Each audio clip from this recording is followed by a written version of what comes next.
وزیر اعلیٰ سندھ سید مراد علی شاہ نے پوسٹ بجٹ پریس کانفرنس سے خطاب کرتے ہوئے کہا کہ 49 ارب روپے کم ملیں گے، جس پر ترقیاتی بجٹ میں مجموعی طور پر 24 ارب کی کٹوتی کر دی گئی ہے۔ مراد علی شاہ نے سرکاری محکموں میں گاڑیوں کی خریداری پر پابندی عائد کرتے ہوئے کہا کہ اس سال سندھ حکومت گاڑیاں نہیں خریدے گی، ایمبولینس اور پولیس موبائل کی خریداری منظوری سے مشروط ہوگی۔ وزیر اعلیٰ سندھ نے بتایا کہ ضلعی ترقیاتی پروگرام کے لیے بجٹ 5 ارب سے بڑھا کر 10 ارب روپے مختص کیا گیا۔ سمندری پانی کو میٹھا کرنے کے لیے وفاق سے مدد مانگی ہے، جبکہ K4 منصوبے میں بھی وفاق کا تعاون درکار ہے۔ مراد علی شاہ کا پریس کانفرنس میں کہنا تھا کہ 4650 میں سے 2236 اسکولوں کا کام جون تک مکمل ہو جائے گا۔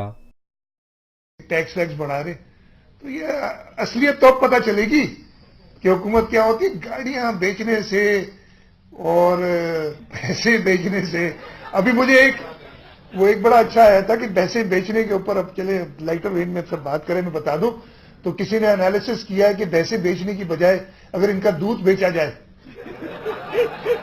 تو زیادہ پیسے ملیں گے۔ 4 سال میں یہ نیب کا کیس بن جائے گا اگر بھینسیں سستی بیچ دی تو۔ ان چیزوں پہ یار حکومت نہیں چلتی، لیکن چلیں بہت اچھی بات، بہت کرٹیسزم، ابھی میں جو آپ سے باتیں کروں بڑا کرٹیسزم ہوگا ان پہ یار، لیکن آگے اس ملک کے عوام کا سوچے کچھ۔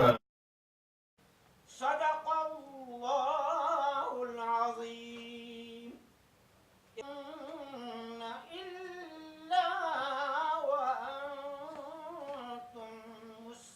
پاکستان میں پہلی مرتبہ حالات حاضرہ کے مختصر مگر جامع پروگرامز، خبروں، تبصروں کے علاوہ دیگر سماجی، تجارتی، ثقافتی، تفریحی، معلوماتی، مذہبی، تعلیمی، صحت اور بچوں کے پروگرامز صرف TNN TV پر۔